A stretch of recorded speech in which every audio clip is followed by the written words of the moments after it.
In this video, we're going to go over the 4 worst foods for Candida. But I'm not just going to tell you what these foods are and tell you to avoid them. I'm actually going to give you a strategy that anyone can use so that they can eat these foods again and not get any symptoms.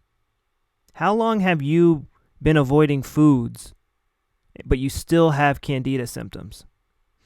I want you to think about this for a second from a purely logical perspective.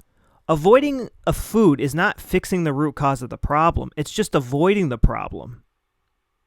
Why is it that everyone else in society can take antibiotics and destroy their gut microbiome and still eat these foods and have relatively very low symptoms? And you might argue with me on that. I know you might argue with me on that because you have like these holistic horse blinders on. I used to avoid these foods too. But just imagine for a second that you can go out on a date again. Go out on a date, get ice cream, which has sugar in it, has dairy in it. The cone has gluten in it. Maybe you go out on a date and you get some alcohol. Maybe you're that type of person who's coming up with all these crazy beliefs of, I don't need alcohol to have fun, blah, blah, blah. Okay, good for you. But it still doesn't change the fact that you're not free from all this nonsense. I want to show you how to actually break free from avoiding energy and nutrients so that you can live the life that you want and do the things that you want to do and not be limited by your food choices. It is very stressful to have a Candida infection in your gut and not be able to eat these 4 foods I'm about to tell you to do that you should eat, that everyone tells you to avoid.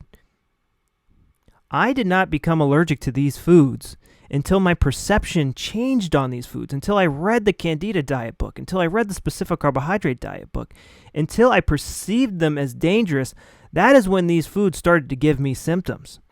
You have to realize that your brain controls your gut, not the other way around. People have this insane idea that Candida is intelligent enough to tell our gut what to do. Only the brain is intelligent enough to tell us what to do. So the first food that they say is sugar, and it's because sugar feeds infection. Yes, sugar feeds all bacteria and fungi on Earth because it's very simple and easy to digest and absorb. But why is Candida active in the first place? So what Dr. Hammer saw, he was the founder of German New Medicine, he saw that everybody with Candida would have a ring in their brainstem in a very specific location, and this was caused by a conflict shock, a stressful event that caught you off guard. And it put the gut, it just for you in this instance, in the way you experienced it, the way you see the world, it put your gut into overdrive. This is something hard to digest, indigestible anger, something filthy you want to get rid of in your life. And so your gut started to develop extra gut cells to help you digest and absorb this hard to digest thing in your life. And when it got resolved, the brain told the gut cells to make Candida, tuberculosis, E. coli, all these fun, buddies we have here to help break down this extra tissue we no longer need. That's how this whole fiasco started. And if it keeps coming back, it's not going away. This is because you still fully haven't come to peace with this traumatic event. It is still haunting you in some way. So essentially what we need to do is stop blaming these foods, because when we blame these foods, the brain starts to perceive the foods as hard to digest and starts to develop extra gut cells to digest these foods. So sugar is the first one. Sugar is very easy to digest, and it's not going to feed infection. What really feeds infection is food phobias and the stress that launched this whole thing in the first place. So for me, it was like women issues, because I was a dork growing up, and women would break up with me and break my hearts, and I get all bent out of shape about it. Alcohol is another one that you are told to avoid, and yeah, you should probably avoid alcohol when you're going through when your body's under a lot of stress and you're going through a lot of symptoms. But the alcohol itself isn't causing these symptoms unless you perceive it to be hard to digest, or unless alcohol somehow reminds you of the conflict. A lot of bad things can happen when someone's drinking alcohol, and those two things get connected. Gluten, grains, and starches, the most nutrient-dense plant foods, those get blamed a lot because they have a lot of sugar in them. But again, most people don't develop these hardcore intolerances until they start the crazy dieting.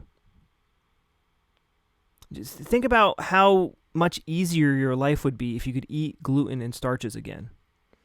Aren't you tired of being low energy? You're low energy because you don't have glucose running through your veins and running through your muscles. That's why you're tired. It's a purely energy thing. And your body's also using a ton of energy, developing and removing these extra gut cells due to this unresolved stress in your life, the stress that hasn't been fully come to peace with. And the last thing on the list that really ruffles my feathers is dairy. How can you be allergic to baby food? What horse crap is that? People in the holistic community really need to wake up and get their heads out of their ass. How can you be allergic to dairy food?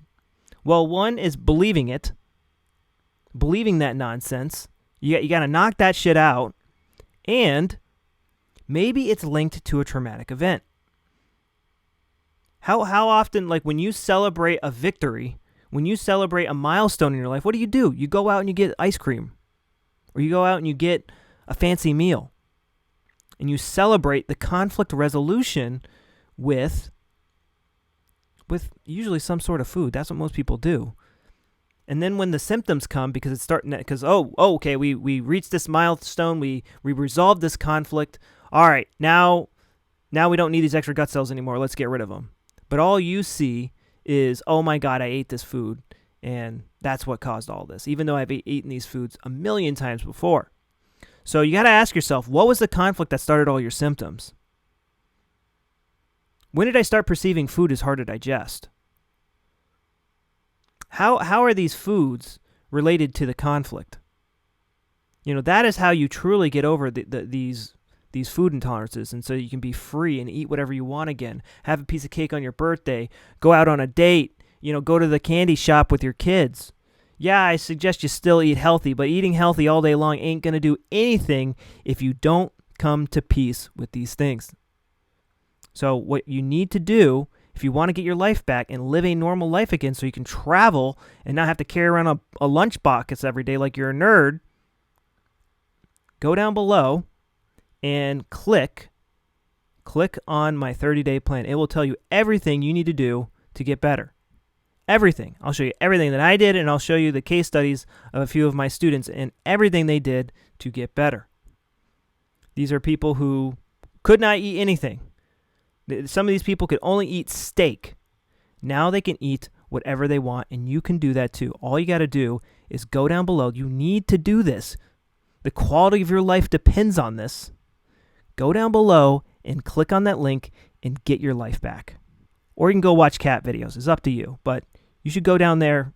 The cat videos will be actually more enjoyable if you're eating like some toast or some ice cream or something while you're watching the cat videos. So yeah, your life is just going to suck if you have to avoid foods for the rest of your life. And it's just totally unnecessary. So go down below, click on the 30-day plan, and watch it.